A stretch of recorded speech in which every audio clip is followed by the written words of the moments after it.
Hi kindergartners, the story I have for you today is called Berenstain Bears Don't Pollute Anymore, Save the Earth. I think you're going to enjoy this one. The Berenstain Bears don't pollute anymore.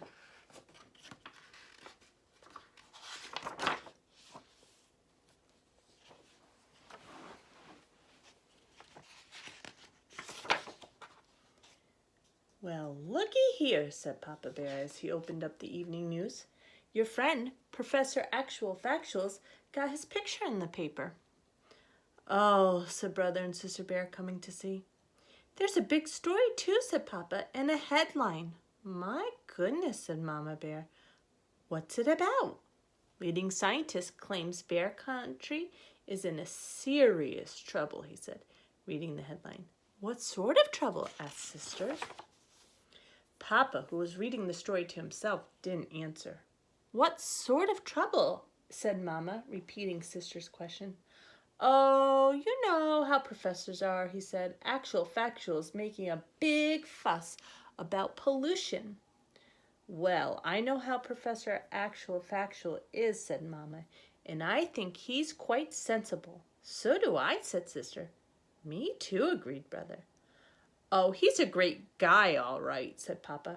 He's dug up some terrific dinosaur bones, and he runs a great museum. But I happen to think he's gone a little overboard on this pollution thing. I'm as much against pollution as the next fellow, he continued. I just don't think a couple of candy wrappers and drinking cups along the side of the road is the end of the world.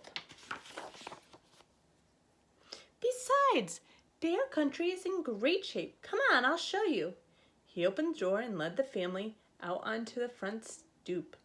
You see, Bear Country's not only in good shape, it's downright beautiful. The rolling hills, the forest, the lakes and streams, and just look at that sunset. It's beautiful, all right, agreed Brother. But our science book says that some of those colors are caused by chemicals in the air that shouldn't be there. Poof, said Papa. Say, aren't you two supposed to be doing homework? Sister, who had just about completed her homework, finished quickly. Brother Bear was stuck. Teacher Bob had asked him to do a report on endangered species. The book he had taken out of the school library weren't very helpful. Of course, the kind of shape Bear Country was in wasn't as simple as Papa made it seem. How Bear Country looked depended on your point of view.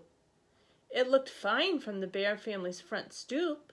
It looked even better if you had a bird's eye view while flying high above the earth. But if you had a squirrel's eye view and were finding fewer and fewer acorns because too many trees were being cut down, Bear Country didn't look so fine. If you had a duck's eye view, you might think the professor was right about pollution. And if you had a fish eye view, you might think things were downright awful. The next day, Brother decided to visit the museum to ask Professor Actual Factual for help with his endangered species report. Sister Bear went with him. Professor Actual Factual was usually cheerful and friendly and bubbling over with ideas about projects when the cubs visited, but this time he looked worried and glum.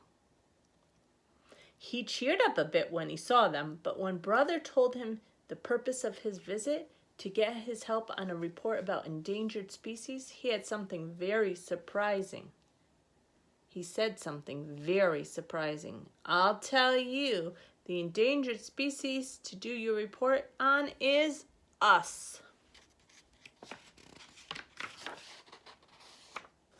We don't understand, they said. It's very simple, explained the professor. We bears and all other creatures need certain things to survive. Clean air to breathe, pure water to drink, and good soil to grow food in.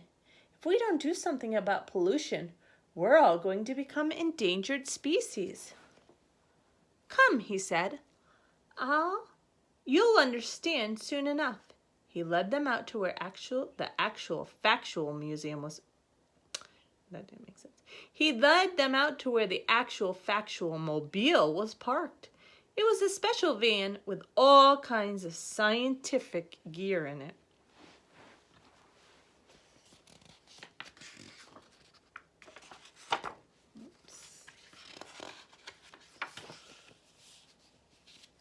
Then the professor took brother and sister on a bear country tour they wouldn't soon forget. They went past Grizzly Gus's garage, where they saw oil leaking into a stream, getting on a duck and killing some fish. They went past the old box factory, where they saw ugly black smoke pouring into the air. They scuba dived into Great Bear Lake, where they saw everything from soda cans to rusty old bed springs and worse. They saw a fish tangled in a plastic soda can holder. They cut it loose, but they couldn't rescue all the fish from all the plastic holders carelessly thrown away.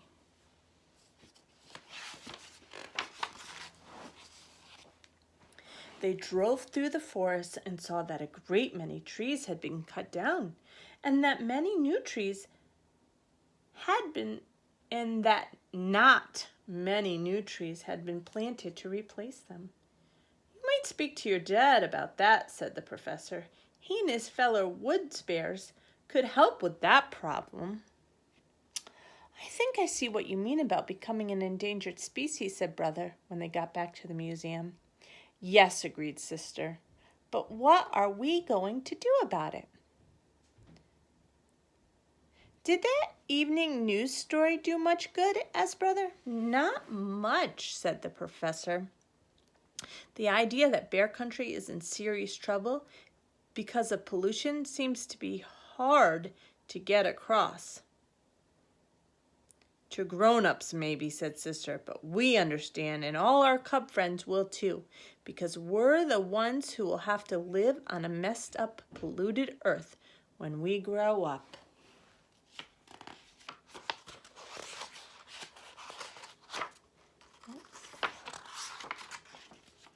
Professor, said brother, how does this sound? You come to our school and explain all about pollution to the cubs of bear country. Maybe we can do something about it. Actual Factual was impressed. I'll give Teacher Bob a call right away and arrange it, he said. And that's what happened. The bear cubs were all ears and eyes as Actual Factual told them all about the troubles bear country was getting into. First, he taught them 3 important new words: ecology, conservation, and recycle.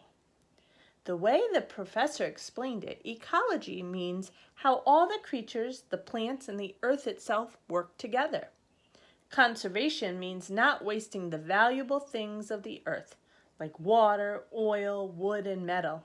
And recycle means finding new ways to use some of those valuable materials over and over. The cubs learned quite a lot from Actual Factual, and they had some ideas of their own too. How about a recycling program, suggested one cub. Maybe for newspapers to start, added another. Then if it works, we could add cans and bottles too. Tim Honeypot said he talked to his dad, Mayor Honeypot, about it. Brother Bear remembered Grizzly Gus's garage. You shouldn't be allowed to spill oil into the stream and kill fish, he said. Babs Bruno, whose dad was the chief of police, said, I'll talk to my dad. If there isn't a law against it, there ought to be. Even Too Tall helped with his idea. My uncle owns the Super Duper Market. He could put in a bag return plan for reusing bags. Excellent suggestions, said the professor. And if some folks don't want to cooperate, added Too Tall, me and the gang, we can lean on them a little. The bag return is fine, Too Tall, said Teacher Bob, but no leaning.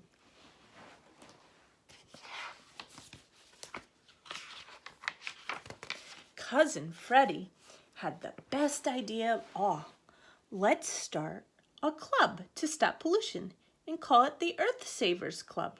We'll make posters and bumper stickers and have cleanups and marches and parades. But there was still the problems of Papa and his fellow woods bears. That evening, brother and sister told Mama and Papa about the Earth Savers Club and all the plans for stopping pollution. Mama was very impressed. Papa was too. As I said before, I'm just as much against pollution as the next fellow. But when the cubs asked him to be sure that he and his fellow woods bears plant a new tree for everyone they cut down, he got a little grumpy. He grumbled. It's hard enough to cut down trees without having to plant them as well. Besides, what's all the fuss about? They're just trees. My dear, said Mama, the cubs are right. The forest is a living thing and deserves respect. Papa was about to say, pfft, but he thought better of it.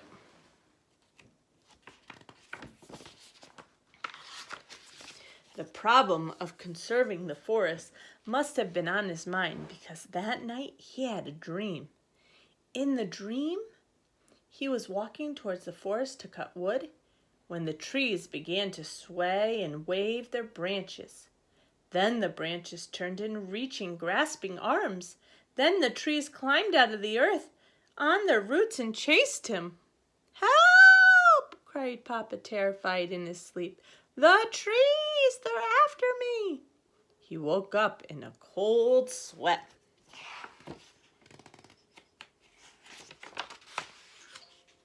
Having a nightmare? Asked Mama. It must have been something I ate, he said. Or something you heard, perhaps, said Mama. About the trees. Poof, he said, and he turned over to try to go back to sleep. But it wasn't going to be easy. The cubs didn't expect to solve all the problems of Bear Country's pollution, but the Earth Savers Club made a very good start. The mayor declared a special holiday called Earth Savers Day, and the cubs had a big parade. Brother and Sister Bear marched at the head with Professor Actual Factual. Help save trees, be a super-duper bag returner, recycle now, pollution's a fact, so clean up your act. Be aware, be a conservation bear, every little bit helps. Cubs for clean lakes and streams. There were many grown-ups in the parade too, including Papa Bear, who carried a sign that didn't say, pfft. It said, a good woods bear plants a tree for every single one he cuts. No ifs, ands, or no maybes or buts. Sounds like Papa learned his lesson about pollution. Make sure you do your part to not pollute the earth.